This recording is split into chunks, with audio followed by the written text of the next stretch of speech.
Hello, my name is Oliver Glanz and I'm a professor of Old Testament at Andrews University. In this tutorial I would like to show you how to set up your startup procedure, a smooth and quick startup procedure for your Logos Bible software. I also want to talk about how to change the display of fonts and then address the issue of how to export texts from English, but also specifically Hebrew, Greek or Syriac texts. Okay, let's go here to our virtual machine. We have Logos up and running.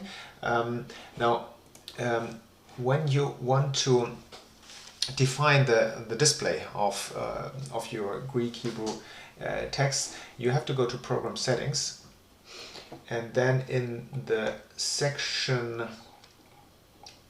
Text Display, you see all the options that are given to you. Not many options, because you don't need many options if you compare that now with Accordance. The good thing is that whenever Logos is going to copy texts from its program, from any of its resources into your word processor of choice, it will do so in Unicode format. So you shouldn't have any problems with right-left switching of languages. Anyways, I suggest to you that you use the official SBL Greek and SBL Hebrew fonts, just because their display looks so much nicer than the other fonts. Of course, that's kind of personal choice, but here if you go, for example, to Ezra SIL, you see this is now the Ezra SIL display of the Hebrew text, but if I'm going to the SBL Hebrew, I think it looks much more pleasant and aesthetically fulfilling. Alright, so this is basically all you have to do. The text export itself, as I said, is going to happen in Unicode. So when you open up here your word processor of choice, in my case this is LibreOffice, and let's say we want to copy paste our text here of Genesis 2, the first 4 verses, 1 till 4, and then I click here to 1 till 4. You see I'm not having all the words of verse 1 nor all the words of the rest of verse 4 marked, but that's not a problem because I have the option to choose reference. If I choose for reference, to copy the reference, the entire verses that I have been marking will be copied. If I click on selection, then only the selection. Thus in this case, Vayechulu will not be copied, and Hashamayim, Vahaaretz, and so on will not be copied. Okay, so let's click here on reference, copy. Copy paste your text in here, and then you can just continue writing.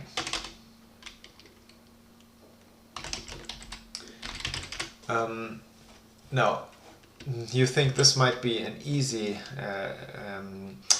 sample, because I'm basically using different lines for the Hebrew text and then different lines for the Greek text, for the English text. But no, this is also the case if I'm within the line. So let's say the Hebrew word for heaven, and then let's put in bracket our Hebrew word is a morphological dual. So here we have Hashamayim. Now if I click on my selection, copy,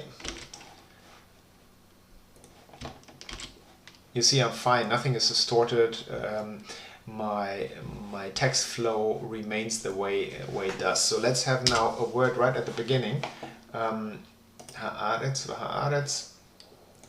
copy, type it in, and you see automatically I can continue writing in English. So this is a great feature here of Logos. You shouldn't have any troubles when you use a modern word processor and the copy-paste feature of Logos. The same works here in Greek too, Paulos Apostolos Christou Jesu. Let's copy the selection. Here we go, and then we can just continue starting writing. So that's all I wanted to show you with regard to fonts and copy and text, you know already how to decrease or increase the size of the fonts. You do that by clicking on your particular text and then sliding up and down that bar.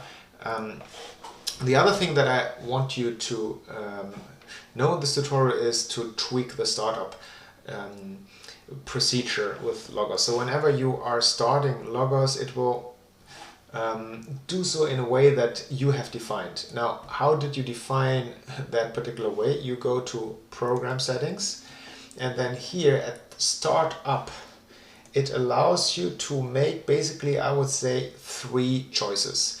Choice number 1, do you want to see the home screen? Definitely, I would warmly recommend you to not see the home screen. It's distracting, it's not really helpful for you as a pastor or as a seminarian or as a theologian to carry out your research. It's just distracting, and it will slow down significantly your start-up procedure of Logos. So the second option is to open with the layout that you had that you had recently.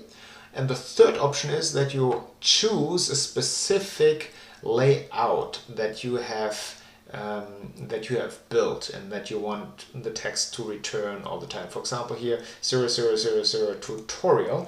Now this text display is actually the one that we're just seeing here. I have put that together. You saw that in my previous tutorial. This is the layout for 00 tutorial.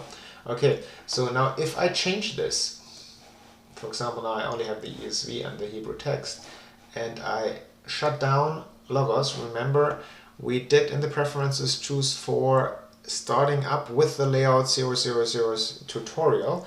Then what you will see is we should get our 3 panes with the 3 texts on the left, the BHS, in the middle, the ESV, and on the right, the Nestle Aland back. Although that configuration wasn't the last configuration we used when we shut down Logos.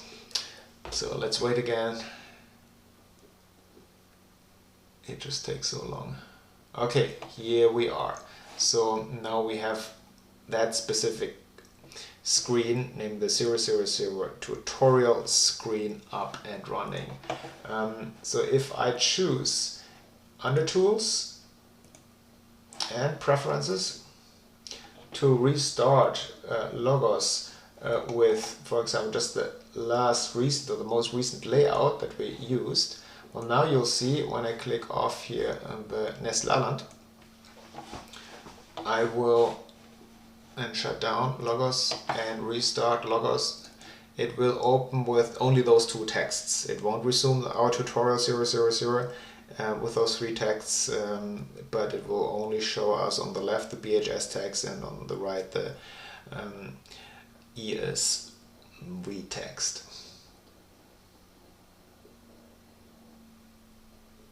By the way, although it takes quite a while to get Logos started, once it's started it runs rather smooth. Okay, good. So here you see that. So make sure that you decide your specific startup procedure so that you can get to work quickly, fast, without any distractions. So I'll stay usually with most recent, any, or local. Okay, I hope that tutorial was helpful. See you next time. Bye.